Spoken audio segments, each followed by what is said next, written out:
assistance worldwide, that all tacks back to our national and defense industrial base. And what I'm encouraged by is the leaders that we have in the department, in the joint force, and in the Congress right now. It feels like if not now, then when? And if not us, then who?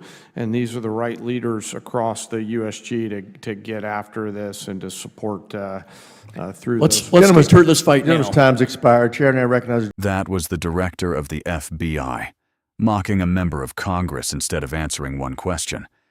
Is the president's name in the Epstein files? This was his second hearing in 2 days, and this time, the room didn't let it go. Ms. Houlihan. Thank you, Mr. Chairman. Mr. Secretary, I've been looking forward very much to our time together. My name is Chrissy Houlihan. In addition to representing a part of Pennsylvania, the 6th District, I also am a veteran. I come from a family of veterans and service members, and it's very deeply personal to me, this conversation that we're having, as I know it is to you as well. Over the last several days, I've had the opportunity to watch a bit of the hearings that you have testified at this week, and I can see and know that you have quite a bit to say. But since I only have 5 minutes, I'm going to try and focus my time on a concept that you talk about very frequently, and that is lethality. By definition, lethality simply means being capable of causing death. Secretary Hegseth, I have a couple of clarifying questions that I'd like very much to get through. So in the interest of time and efficiency, I would ask just simply for a yes or no from you for the answers to these questions in advance, and I thank you. So given that definition of lethality, would it be fair to say that both men and women are, generally speaking, capable of causing death? It depends. Yes or no, sir? Depends on the context. Yes or no? Yes or no? Are men and women capable of causing death? It depends on the context. Yes or no? It depends on the context. It's unbelievable to me that you can't come up with an answer whether or not a man or a woman can cause death. That's an obvious yes. Would it be fair to say that the U.S. military trains our soldiers in multiple ways to be capable of causing death, whether they are men or women? That's a big part of our job. Yes. Would it be fair to say that both men and women are capable of pulling a trigger of a rifle to cause death? Yes or no? Sure.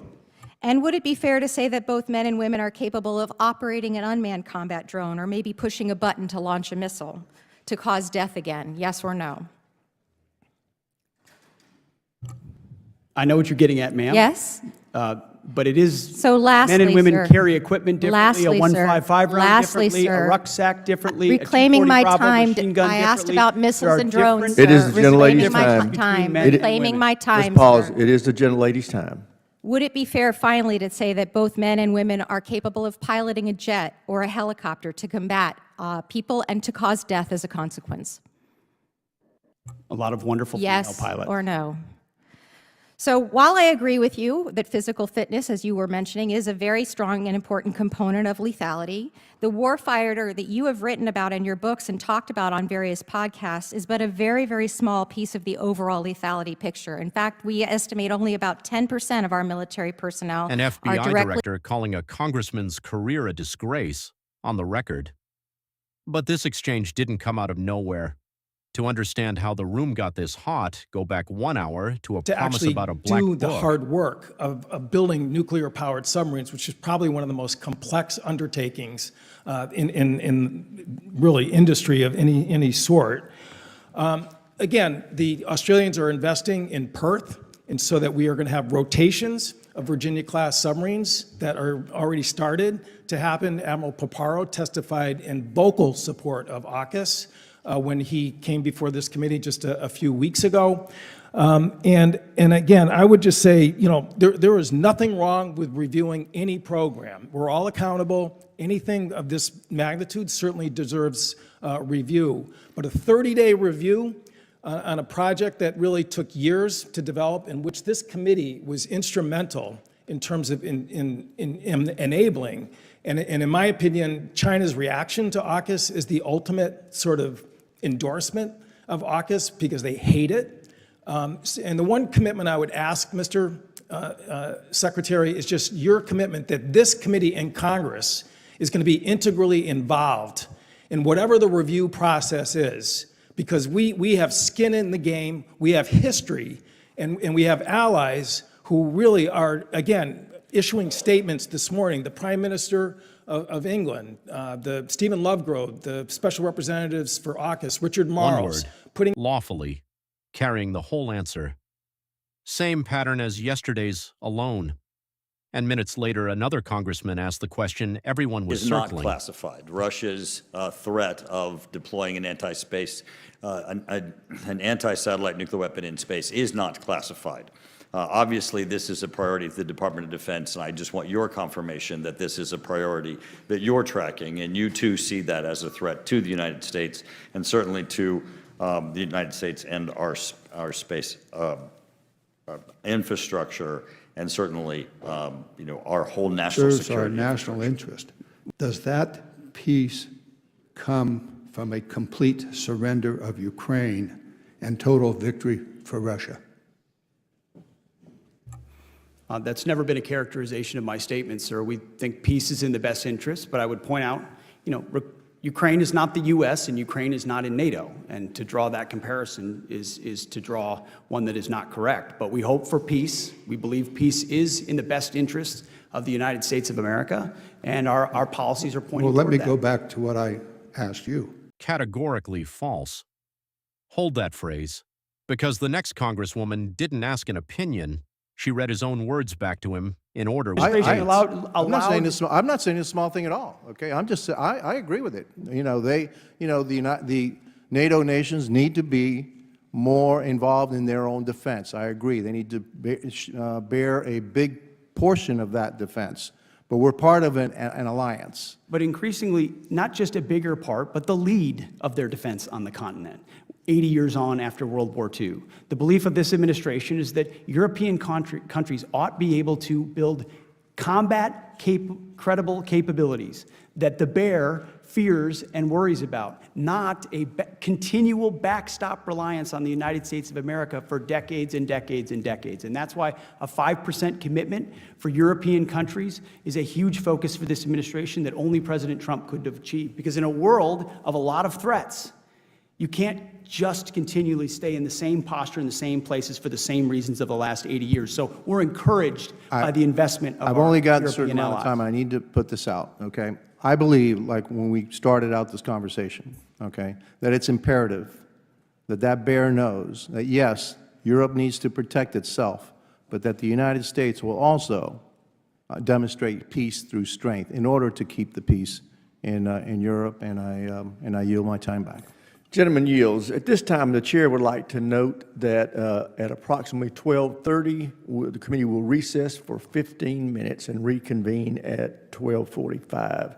Chair now recognizes the gentleman from Maine, Mr. Golden. Thank you, Mr. Chair. Secretary Hegseth, yesterday Admiral Kilby testified before the committee about the importance of fielding DDG Flight 3 ships. The anti-air ballistic missile radar capabilities are chief among the reasons why. I'm sure you know that you could ask just about 5 promises, 1 reversal, and then she did something no one else had done all day. She brought the survivors into of the room. anything referencing destroyers in your FY26 spreadsheets that were delivered to Congress. You didn't really answer the question. Instead, you referenced a historic shipbuilding investment that is forthcoming. So just focusing on destroyers, there's really nothing historic about the 2 destroyers in the reconciliation bill.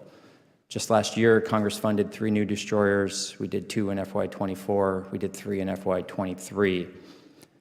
So from my perspective, the reconciliation bill sets you up for an easy opportunity to increase the size of America's destroyer fleet. So I want to give you an opportunity to tell us what this committee could expect in the FY26 request pertaining to destroyers. I know you've been talking a lot about trade-offs, and in the short term, I would agree that maybe there's no immediate negative trade-offs there or negative effects of not requesting any destroyers, but in the midterm and long term, I think surely any gap in production of destroyers may come back to bite us. So I wanted to hear what your thinking is here. Appreciate the question, sir. We are procuring destroyers, and I would contrast the previous administration's budget, last budget, effectively, which we call it historic because it's multiples of what we had before. Not all destroyers, because you've got a lot of back-end capabilities you need to invest in to be effective in the maritime space, but it does make a historic investment. You said plus up. When you say that, are you referencing the 2 destroyers in the reconciliation bill? Yes, sir. And so that would be a plus up on top of forthcoming requests for more destroyers in the FY26 budget request. I would have to, Bren, how would you break that down? Yes, sir. So our budget, as the Secretary said, is 1 budget, 2 bills. So the 2 destroyers he's referencing are the 2 in the reconciliation bill. Okay, so again, does that mean that you will request additional destroyers as part of the FY26 NDAA and appropriations process, yes or no? When we built the budget, sir, the 4-month review that the Secretary referenced, we found a requirement for 2 destroyers in FY26, so the budget only requests 2 across both bills. Yeah, absolutely. The Navy's been planning to get 2 destroyers in FY26 and FY27. However, I think this committee, the Senate, appropriators as well, have been pretty clear that the destroyers in reconciliation were to supplement that anticipated request of 4 ships in 2 years, not supplant it. So, you know, I suppose if that's all you're 4 asking times. for. Are the victims credible? 4 non-answers. Then the committee turned to the money, $1.5 billion of it, and to a name from yesterday, Ghislaine Maxwell. Correct? I would commend the major, the aviator, and the instructor for their service. Great. I'm glad you agree, because I also believe we should be recruiting and retaining the very best and brightest in our country to serve in the military. With that belief system I'd like to turn to that General are King detrimental now. to readiness, and that's the determination that we've made and that we stand behind. Gender dysphoria. And so you don't creates complications. trust your commanding officers to be able to evaluate the people under them to decide if that were true. Wouldn't that show up in their fit reps? And yet these fit reps are from the last 3 months, and all of their commanding officers say that they exceed standards. I'm turning to General Kane now. General Kane, I'd like to touch on something you said yesterday before the Senate Appropriations Committee. When asked whether the United States is under a foreign invasion, you said, at this point in time, I don't see any foreign state-sponsored folks invading. Despite that testimony, 2,000 National Guard troops have been federalized and deployed to Los Angeles, and 700 Marines from my community of Southern California are now on the ground there as well. And on Tuesday, President Trump, flanked by hundreds of uniformed troops, said they are there, said this is the reason they are there. They are there, I'm quoting now. Generations of Army heroes did not shed their blood on distant shores only to watch our country be destroyed by an invasion. General, have you personally treatment of informed cats the and president dogs. that according to... However, I understand there are still some active Biden-era dog and cat tests being funded by the DoD. Secretary, do you plan to end these experiments as well? As you know, Congresswoman, we've looked at a lot of those. We've reviewed a lot of those, and we've ended a lot of those. There are probably others under review, and we will do that. I would love for you all to do a review and eliminate all of them, to see them ended as well. Do you think you'll enact a DoD-wide ban on conducting or funding cat and dog experiments? Do you think that'll be in the future under your leadership? We will review that. Right now, our focus is studies that actually add to our capability, our readiness, our warfighting ethos. So if they don't contribute to enabling better capabilities, then they will be reviewed and ended. Follow the Okay, money, he keeps saying, without the numbers. Which brings us to the sentence that summed up the entire The day. United States Armed Forces, as does the Secretary, and we follow those guidelines. And I agree with you. And my concern here is less that we're going to see bad decisions made by our troops or their commanders. I don't think it's the problem. I think the problem is they're going to be placed in really difficult positions by civilian leadership. And the Fort Bragg episode, to me, is one of those examples. And I'll talk about some of the things, and we've heard some of it brought up here today. And again, my questions are to help you, give you a chance to put out for the public what you expect of our senior military leaders. So some things that the president said in his remarks, referring to a political rival, the governor of California and the mayor of Los Angeles, called them incompetent in front of the troops. Referring to Governor Walz, reference back to the debate between him and now Vice President J.D. Vance, saying that was a good debate. J.D. against this guy, remember how bad he was? He was one of the worst. I think he's running for president too. Can you believe it? But he's a radical left lunatic. That's a quote. Referencing the continued lie that he didn't lose the 2020 election, President Trump said, and I quote, "I was thinking about running because the election was rigged and stolen. We all know it," end quote. That's what the Commander-in-Chief is saying in an event with troops who are ordered to attend. And let me be clear, Presidents for a long time have always had the prerogative to compel the attendance of our troops, to be there as the commander-in-chief. I get it. This is different to me. You heard discussion of the campaign merch being sold on the base. Another piece of this, and let's bring this up, invitations to the event went out from Donald Trump's campaign. Him. Had an invitation. And from him, I learned how to become proud of veterans, which is why I want to talk about a different veteran, one who served in the Korean War from 1951 to 55. He served courageously like my grandpa Sorensen. But unlike my grandpa, this veteran was forced to resign from the Navy. I'm talking about Harvey Milk, because he was gay. You see, as a kid, all I wanted to be was the weatherman on TV. You know, I learned that I could have gone into the Army or the Navy to learn meteorology, but someone like me wasn't allowed. They didn't want someone like me, Mr. Secretary. There wasn't anything that I could do to change myself or the way that my nation thought of me. And so Which, as an African, as an American, as a black man, I'm going to stand against those things 6 times a week, twice on Sunday. Now, the nefarious part was there was a line that was stuck at the end of that resolution that essentially gave a shout out to law enforcement, which I do support, but also to ICE, which right now, a lot of Americans have a problem with the way ICE is being deployed. And I'm not happy with what they're doing, nor do I want to shout them out for that.